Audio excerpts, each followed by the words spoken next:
Name's Buck Jacuzzi, and the tub is bubbling today with a whole pot of dumbass stew.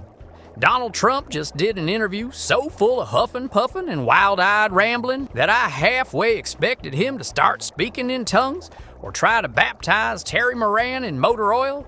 Folks, this wasn't just a meltdown. It was a five-alarm, slow-cooked, fat-rendering political grease fire. Now, before we dive into the latest fever dream, let's take a little trip down memory lane. Y'all remember when Trump got so flustered by a debate question that he wandered off stage like a toddler in a Bass Pro Shop? Or when he told a hurricane survivor to have a good time? Man's got less empathy than a rattlesnake in a sandbox. And yet, somehow, every time he gets pressed with an actual question, he acts like someone just insulted his steaks and kicked over his golden toilet. So, here comes Terry Moran from ABC. Cool, calm, and ready to commit journalism.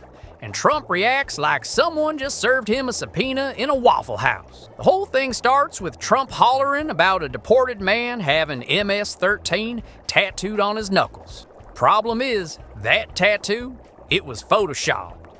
Literally, some intern with a Canva login slapped MS-13 over a smiley face, a weed leaf, and a skull. He said he wasn't a member of a gang.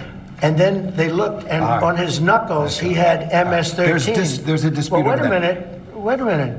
He had MS-13 on his knuckles tattooed. Oh, he had some tattoos that are interpreted that way. But let's move on. Wait a minute. Hey, Terry. He did not have the letter MS-13. It says MS-13. That was Photoshopped. So let me That was Photoshopped. Terry, you can't do that. Hey, they're giving you the big break of a lifetime. You know, you're doing the interview. I picked you because, frankly, I never heard of you, but that's okay. But I picked you, Terry, but you're not being very nice. He had MS-13 tattooed. We'll agree to disagree. I want to move on to something else. Terry, do you want me to show you the picture? I saw the picture. And you think it was Photoshopped? Well, here we go. Don't Photoshop it. Go look at his hand. He had MS-13. He did have tattoos that can be interpreted that way. I'm not an expert on them. I want to turn to Ukraine, sir. I want to get to Ukraine. No. He had MS, as clear as you can be, not interpreted. This is why people no longer believe the news, because when it's he was fake photographed news. in El Salvador, they aren't there. But let's just go on. They aren't there when he's in El Salvador. They weren't there, but they're there now, right? No, but they're in now. your picture. Terry. Ukraine, sir. He's got MS-13 on his knuckles. All right. Okay? We'll take a look at that. You do such a disservice. We'll take a look at that, Why don't sir. you just say, yes, he does, and, go on to something else? It's contested. That's right. He tries to gaslight a national journalist like he's a waiter who forgot his ketchup. That's the level of deranged confidence we're dealing with here. Now, before Trump tries to Photoshop a Nobel Prize onto his own chest, go ahead and hit that subscribe button, because unlike Donnie's facts, our hot takes are 100% real and legally tattooed. He starts talking about tourism being way up. At the same time, the rest of the world is avoiding America, like it's got bed bugs and machine guns for customs. Travel is down into the United States from around the world. It feels like there's been reputational The damage. country's doing great. Well, prices are down. Not the tourism. Gasoline's down. Energy's down. Tourism is going to be way up. Wait till you see the numbers. The tourism is way up. Not now. Now, Canada, tourism's doing very well. We're doing very well. We're doing very well. Wait till you see the real numbers come out in 6 months from now. Wait till you see the numbers. But do you think, I'm going to ask you, good. if I may, do you think the reputation of the United States has gone down under your presidency?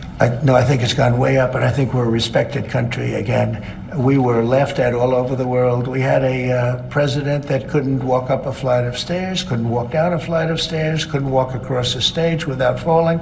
We had a president that was grossly incompetent. You knew it, I knew it, and everybody knew it, but you guys didn't want to write it because you're fake news. Wait till you see the real numbers, Trump says. Brother, the real numbers are here. And they look like your approval rating after a CNN town hall. Tragic and circling the drain. Then comes the economics section where Trump proudly announces 145% tariffs on China. Now, I ain't no economist, but I do know that raising tariffs that high is like taking a sledgehammer to your own wallet and saying, that'll show 'em. Terry tries to explain how that'll raise prices on everyday Americans.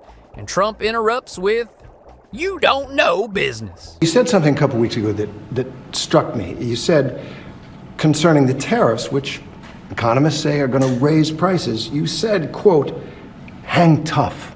Yeah. It won't be easy. You said that to the American people. Is that what Americans should expect, some hard times? I've said that during my campaign. Look, we won a campaign by a lot. We won all 7 swing states. We won the popular vote by a lot.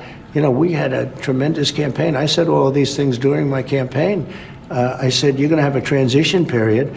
We've been ripped off by every country all over the world. They're laughing at us. They thought we were stupid people, and we were.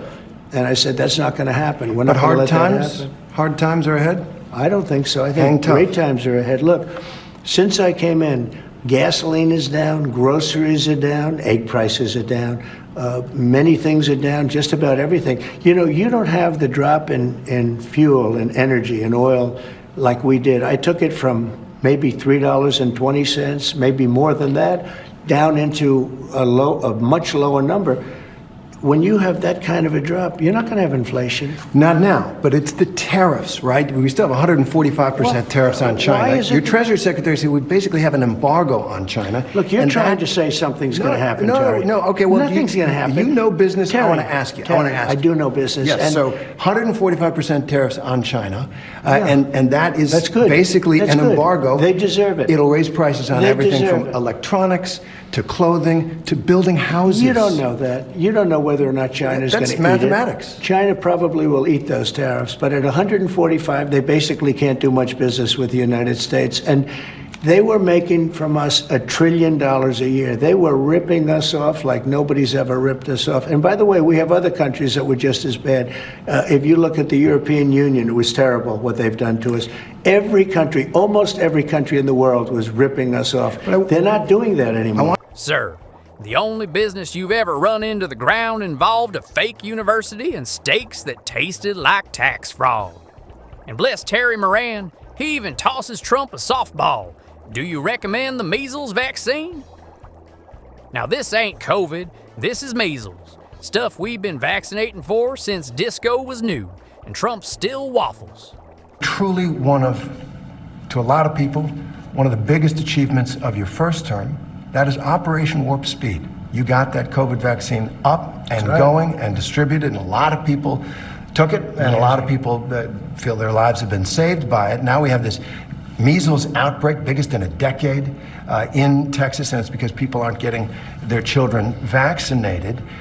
Do you recommend to parents that they get their children vaccinated for measles? Well, I recommend the governors to make the decisions. You have a very talented governor of Texas, and he's making decisions, and those decisions are going to be made rapidly.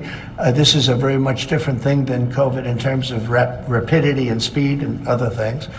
Measles have been with us a long time, and I'm not saying good, bad, or indifferent. I'm just saying that the governors are making the decision. It's a federalist decision. The president is our leader in so many ways, and your voice counts so much, and you can't tell moms and dads, it's a good thing to get a measles vaccine. Do I recommend it? Yes, yes I do. I recommend it, yeah. Got it. That was my question. Do I mandate it? No. No, I didn't. But I do recommend it, yes. Good. The man can't even say yes, parents should keep their kids from getting a brain-boiling fever. Eventually, he grumbles out a yes, but you can tell it hurt him like he just passed a golf ball. Y'all, he still believes he won the 2020 election. Says he won all 7 swing states and the popular vote. That's not politics. That's delusion with a comb over. If he starts saying he won American Idol too, I won't even flinch. Bottom line, this interview wasn't a victory lap. It was a public faceplant. Trump sounded like a man who microwaved his own brain and served it on a Make America Great Again platter. He's slipping, not just politically, but cognitively. And what's worse, he's surrounded by yes men with duct tape over their common sense. So if you're still rooting for this fella, maybe time to put down the Kool-Aid and pick up a calendar, 'cause it's 2025, not 2016. The man ain't saving America. He's trying to drown it in his own insecurity. Hit that subscribe button before Trump tries to declare war on Adobe for lying pixels. Stay warm, stay woke, and stay soaked. I'll see y'all next time in the tub.